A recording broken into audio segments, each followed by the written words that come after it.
we've got, the classic 1950s penny loafer right here.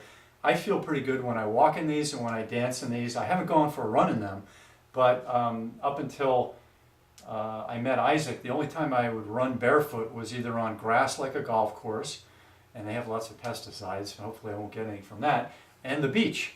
And one of the reasons I stopped running on the beach for a little while anyway, maybe 3 years, is because I was out here on our beautiful Pacific beach and I was running along, having a great time, and I just happened to look down maybe 2 yards ahead and I saw the bottom of a bottle with a side going up in a perfect point, like a pyramid, on one side. And if I had landed on that, I would have needed more than Isaac to fix me. That would have been a bad one. So I stopped running because I don't trust the littering of the world. But now I'm back to barefoot running, and I do most of it on blacktop. What do you have to say about barefoot running and on blacktop?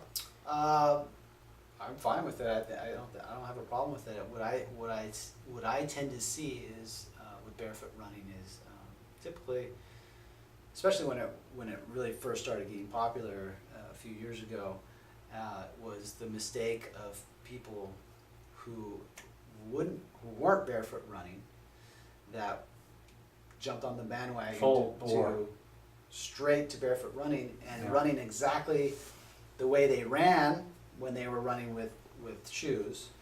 And we're not just talking about where your foot's going to land, but your whole posture of running. Well, not only the whole posture of running, where your foot's landing, but a lot of these people say you ran 5 miles a day with your Nikes, your big soled Nike shoes, and you got the Vibrams or Vibrams, and you went straight to running 5 miles a day. And I've worked with people who blew their Achilles tendons, from running normal pace running? Yes.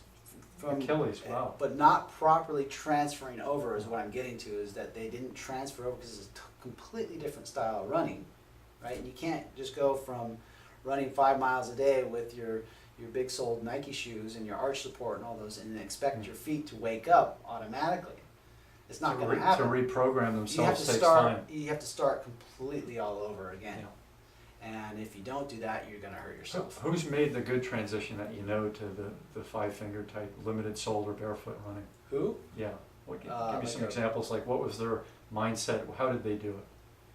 Well, I've had people approach me that have wanted to do that, but were unsure how to do it.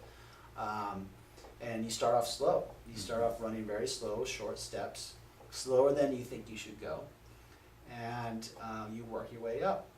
And it's a slow process, but that's how you should do it. So is no pain your main indicator, or someone like you have to watch the posture as the person's running? No pain is a really good indicator first, if you don't have someone like me to watch. And the second aspect is, have a friend or somebody watch you walk, because most people can tell bad movement when they see it, especially family members. Something's out of whack. Family members always willing to tell you something's wrong with you. So it's have somebody watch you walk or watch you run, and if your foot's going in a direction that it doesn't need to be going, then try to correct that, but correct it slowly. So I was in college in the 80s. I was in high school up until 1981. And when we saw the Kenyans and the Ethiopians running barefoot, and some of the races would force them to put on a running shoe, to run this race. These people had been running on, hard ground for their entire lives, barefoot, but in the Western mentality of always buying the latest and greatest running shoe and tennis shoe and golf shoe. I was indoctrinated that we need shoes for everything. We need support, we need cushion, we need something to keep the bugs off of us, whatever it was. I was thinking shoes are the answer. So when I saw these Kenyans and the foreigners, I thought these people were nuts. They're third world crackpots out here, but yet they wanted to run without it, and they would win races without them, and they'd win them with them.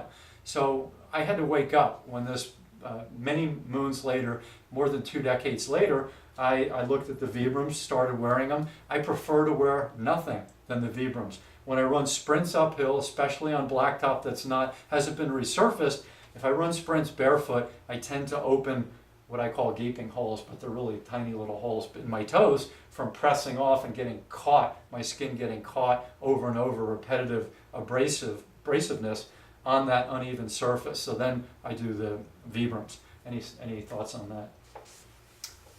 You know, what we were talking about earlier, I would say it's no problem to run on blacktop. You know, if you're starting out and you're progressing properly.